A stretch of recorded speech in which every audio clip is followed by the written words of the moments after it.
and resources, and oftentimes usher us into an internal war. Wars against our own possibilities, wars in our relationships, wars in organizations and families. We often find ourselves torn between choices. Should I stay or should I go? Should I buy this one or that one? And even as children, we are taught that life is full of choices. He loves me. He loves me not. In this world we live in, this is our condition. Some people believe that we have to either be Black or be Christians. We have to either be smart or be cool. We have to be down with the people or an Uncle Tom. Perhaps the artist Prince illustrated it well in his song, Controversy. Am I Black or white? Am I straight or gay? Do you believe in God? Do I believe in me? We live in this binary world. Do you get married or do you focus on your career? Do you accept your call or do you live out your dreams? Do you side with security or do you launch out into the deep? And without being conscious of it, we find ourselves struggling with internal wars. We go to bed thinking about what should be choices. We wrestle in our dreams and wake up exhausted from wrestling in our dreams. We wake up exhausted, and the unanswered questions and possibilities walk with us throughout the day. I know I'm telling the truth because God knows that some of us here are at war in ourselves. We want to know if we're making the right choice. We want someone else, in fact, sometime to make the choice for us. And though some of us see possibilities and options, we find ourselves feeling as if we have no choice at all. We are at war. We're at war typically because we feel like there are only two choices that have been placed in front of us, like the children of Israel when they came to a strange and unexpected place of struggle. They felt like they had to either starve or be enslaved. When Job was experiencing difficulties, having lost everything, the people around him made him feel as if he either had to live in agony or to curse God and die. The three Hebrew boys were told they had two options: either bow down and worship a king or be put in the fiery furnace. Even Jesus himself, after having fasted in the wilderness, was confronted with either ors of life: either starve or turn these rocks into bread. And the strange thing is that sometimes when we see our options, we make a choice, but sometimes our choices don't even bring the resolution that we wanted. They simply usher us into deeper internal wrestlings and wars. That's what's going on in the text, and that's what's going on in our world. We are left to choose, and then when we choose, we still have no peace. But I am believing that during this season of Lent, that seems to be overshadowed by war, God is inviting us to interrupt that war by inviting us to worship. God is inviting us to worship. The people in the text thought they had negotiated peace for themselves, and then their enemies began to take over their lives. And the strange thing about it was that once we go to war, all of our focus is focused on war. In our relationships, once we decide to go to war, all of our energy is focused on war. Once we have issues and divisions at work, all of our energy is focused on the division. It's a strange thing to have options and feel like you have no options at all. And it's in that moment that God is saying to us, just like God was saying to the people in this Jeremiah text, if you want some peace, I need you to come to the crossroads. You see, the crossroads were a special place away from the city, away from wars, away even from the things that we thought we might know about ourselves. It was a place in the wilderness that when you were tired of warring against yourself, there was the invitation to come. Not only just to come, but to come and stand. Come and take a stand. Come and take a stand and say, this war is not where I will focus. Instead, God is inviting us to come and stand in the place where God meets us at the crossroads so that we might give our full attention to what God is inviting us to do. God is inviting us to put down the options that have been laid before us and focus on that which God wants to reveal to us.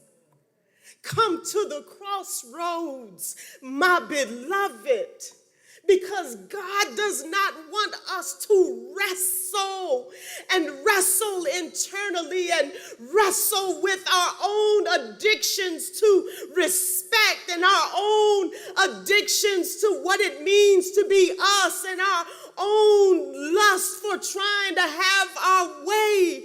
God says, I don't want you to wrestle. So come to the crossroads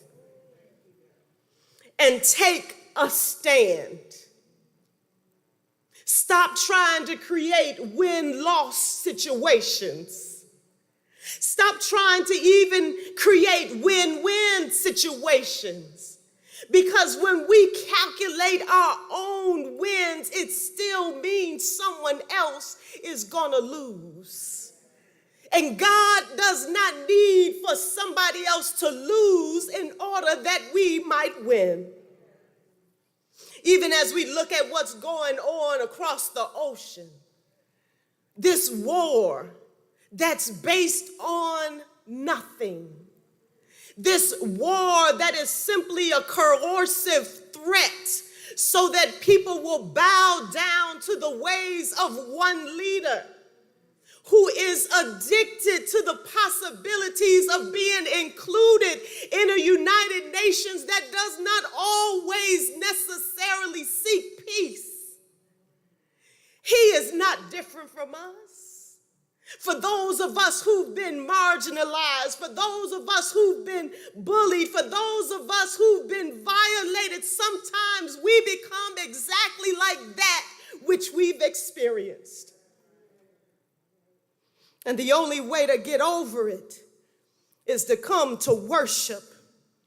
And this sense of worshiping is not just dancing and hallelujahs of praise, but it is a commitment to focus on what God is inviting us to focus on. So God says, come to the crossroads and look. Because at the crossroads, what we see is that there are always more than two options. There are always more than two possibilities. There are always more than win-loss scenarios and win-win scenarios. When we stand at the crossroads, God shows us greater possibilities that we could have never imagined in our own minds. Stand at the crossroads and look and ask for the ancient paths. These ancient paths are old and deep and rich. And in the words of Audre Lorde, these ancient paths are not something that are intangible, but within the core of each one of us is an ancient path. She says, for each of us, there is a dark place within where hidden and growing our true spirit rises beautiful and tough enough against our nightmares of weaknesses, and tough enough to stand against our own imaginations of impotence. These places of possibility within ourselves are dark because they are ancient and hidden. They have survived and grown strong through darkness. Within deep places, each of us holds an incredible reserve of creativity and power, of unexamined and unrecorded emotion and feeling. The place of power within each of us is neither white nor surface. It is dark. It is ancient, and it is deep. So when God invites us to come to the crossroads, God is inviting us to allow God to excavate our darkness, to bring forth the riches that we are, that were created in us before the foundation of the world, the stuff about ourselves that we don't know about ourselves. In Rise, we did this exercise related to Johari's window, where there were things that we knew about ourselves that we kept as secrets. And there are things that other people know about us and things we know about ourselves. And then there's this space where we have blind spots where others can see us, but we don't see ourselves in that light. And then there is this fourth window that is unknown. And it's that window that God wants to excavate us, the real us. So often when we think about worship, we think it's all about who God is. And it is, but it's also about who God is in us. There's a deep darkness. There's a richness. And it's strange in this space where it seems like white is always right, that we ourselves have internalized a negative understanding of darkness. We've been taught to be afraid of darkness. We cross the street when darkness comes walking toward us.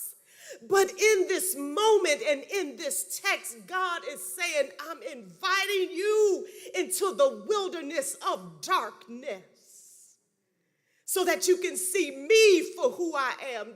God didn't invite them to the sanctuary.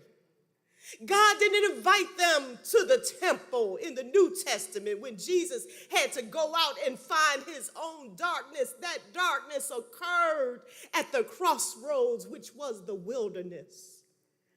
And so as we're thinking about how to practice Lent, if we're thinking about how to practice Lent, I think God is inviting us to stand at the crossroads and let God hold up the mirror of our beautiful, strong darkness.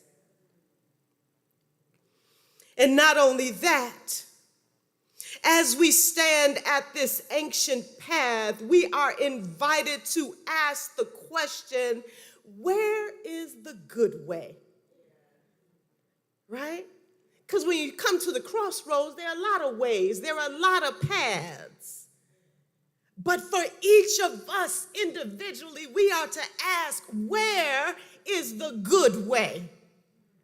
Now, in this text, the Hebrew word for good means it smells sweet, and it is anointed. So what does that look like? That means when we come into God's presence, when we go into the wilderness, when we meet up at the crossroads, we ask God for the good way. That is the way that God's presence is ushering us on. Now, my good way may not look like your good way. Yours is as sweet as mine. My good way may seem like it's taken all kind of crazy directions, but God is present and my way is as sweet as yours. It's something about this good, right? Because in the New Testament, God says all things are working together for the good. So when it's good, there's space for you, and there's space for me, and there's space for those that the world has claimed would be enemies. God is saying all you got to do is come and look, and I'll show you the good way if you ask. We can't be addicted to our way. We can't be addicted to their way. God is saying, I don't need you to use your default settings on how you make choices. I want you to ask for a good way. Right? And this good way, there's evidence. The good way just ain't in our mind. It's sensed. Right? We can smell it. We can feel it. We know it when we see it. And we're invited not to be afraid of it, because the good way is not an end point. It is a way. It is a journey. We can't put a time stamp on it. We can't rush it. We simply have to be ushered on it based on God's time, which makes it our good time. This Lent, God is inviting us to ask God for a good way, which is good for us. And perhaps just like medicine, you know, when our parents were giving us medicine, they would say sometimes it don't taste good to you, but it is good for you. That good for you means at this moment it don't feel good, but in the next moment you shall be healed. And in the African understanding of healed, it means that your spirit direction is what rules your life. It doesn't matter what our bodies are going through. If our spirit direction becomes primary in our lives, then we are healed. Our bodies can be made better, for sure. Our minds can be more clear, for sure. But when we decide to stand at the crossroads and ask for the good way and then walk in it, it is then that we find rest for our souls. This sense of worship is what interrupts wars. Right? Everybody in the world is trying to figure out who should be on whose side and who should do this and that. But the reality of it is that war has no boundaries. If there's war over there, then there's war over here, because the spirit of war can go further than any ballistic missile.